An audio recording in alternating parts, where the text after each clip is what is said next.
Bonjour, c'est Gilles sur boursicoté.com. Voici l'analyse technique du CAC 40 pour cette journée du jeudi 29 janvier 2015. Avec aujourd'hui une belle séance de reprise haussière, puisque malgré une ouverture donc sur un gap baissier, eh bien le CAC 40 donc qui a ouvert sur son plus bas, remonte en clôturant proche de son point haut. Donc le CAC 40 qui clôture à 4631,43. Un gain de 0,44% sur cette séance, avec un peu plus de 20 points gagnés par rapport à la clôture d'hier. Et donc avec ce trou d'air ici, suite au FOMC, à la Fed, qui finalement est venu se combler.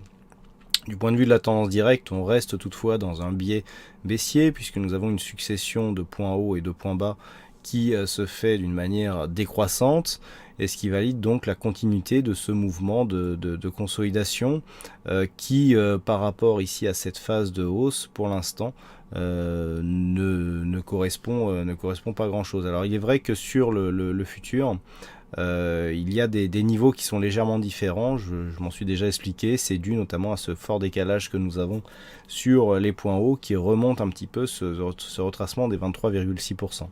Alors c'est vrai que ça peut effectivement créer une différence et être légèrement perturbant, mais que ce soit de toute façon sur la cotation future ou cette cotation cash, finalement on se rend compte qu'on a quasiment la même configuration, puisque nous avons pour l'instant une petite phase de baisse qui ne vient pas entamer le retracement des 23,6%.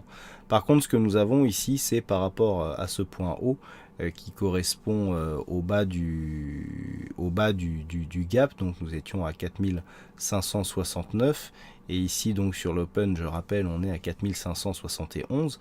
On a un comblement partiel pour 2 points de ce gap. Donc ça, c'est assez intéressant. Je vous avais donné comme premier objectif de consolidation ici en cas de rupture de cette zone des 4597 points, cette zone de gap, puisque les gaps dans une phase ici de continuité sont assez intéressants à étudier, notamment lors du comblement.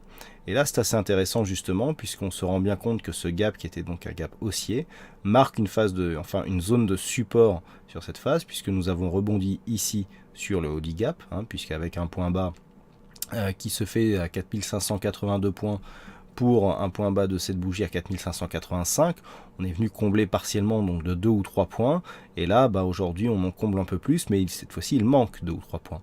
Donc on voit que ce soit la partie haute ici du gap ou la partie basse, correspond à des zones de support. Donc c'est la zone qu'il va falloir surveiller désormais pour valider ou pas une continuité de ce mouvement baissier.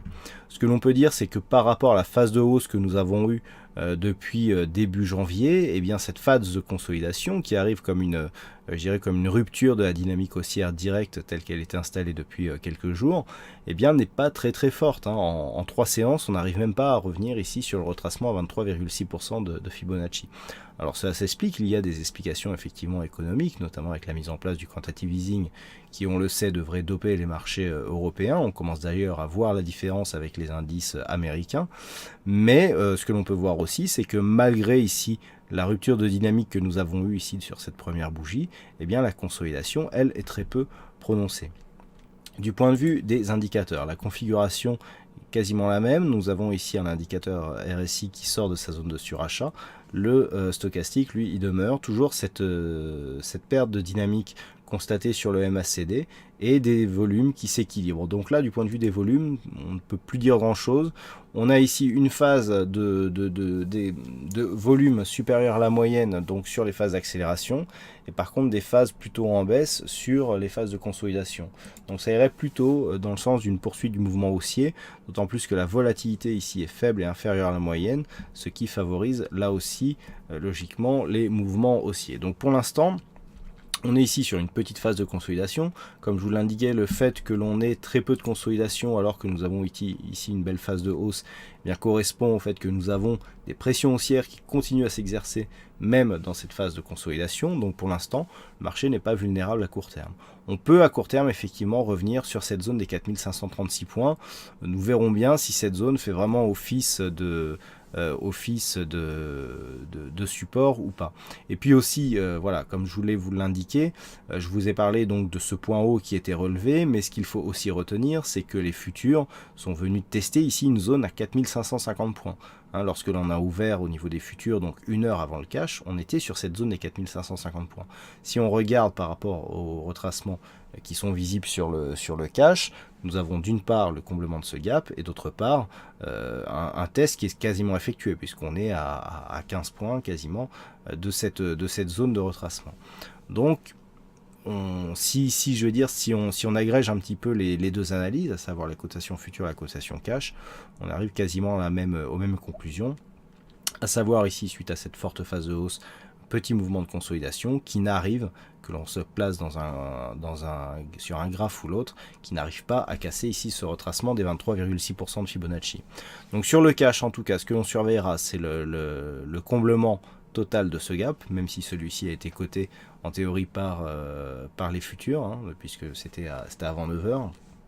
Et puis en cas de comblement, cette zone, alors 4536,45 en fonction du fait si on se place sur un futur ou pas, c'est cette zone qu'il faudra surveiller donc en cas de rupture et qui pourrait nous donner dans un premier temps un objectif à 4496.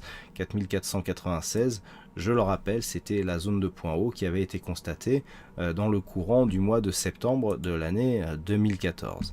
Et puis bien entendu, si les cours venaient à casser ici cette zone de point haut et notamment la zone des 4650 points, on se réacheminerait ici vers un test des précédents plus hauts, et sur un test des précédents plus hauts, on pourrait avoir une rupture et donc un signal de continuité de tendance haussière. Voilà ce que l'on peut dire donc sur cette analyse du CAC 40. Aujourd'hui, il y avait un fixing, c'est donc Titi qui gagne sur cette session, donc bravo à toi Titi.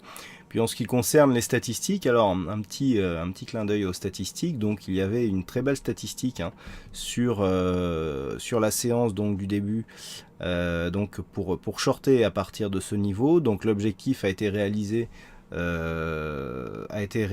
enfin sur les futurs. De toute façon à l'ouverture du cash, eh bien la stat était close hein, puisqu'on était au-delà du take profit, et sur l'ouverture donc de ce trade, on avait de mémoire 71 points à faire pour valider l'objectif, donc ce qui nous donnait environ 4642 points en objectif. Et sur le futur, les 4642 points viennent d'être faits au moment où je fais cette analyse. Donc ça fait deux stats gagnantes coup sur coup. On n'a pas eu beaucoup de comment dire, de réussite sur cette phase ici. Mais par contre, on se rattrape bien ici sur cette phase, sachant qu'on avait un très joli trade ici à réaliser donc sur ce mouvement baissier, et un très joli trade haussier à réaliser sur la bougie suivante, ce qui rattrape très rapidement les performances. Alors c'est vrai que la conviction était moyenne sur la précédente statistique, mais je sais que certains d'entre vous la jouent quand même. Et donc, pour revenir justement aux statistiques de la prochaine journée, on revient sur une conviction assez correcte, hein, puisque sur la prochaine statistique, donc, nous avons légèrement plus de 60% de probabilité d'avoir une bougie haussière pour demain. Donc ce qui irait plutôt ici vers une poursuite du mouvement en direction ici des 4678. Et puis en ce qui concerne les trades, je dirais à 5 jours, on a des résultats qui sont assez intéressants. Le calcul n'est pas encore totalement terminé. Je pense que l'on pourra avoir quelque chose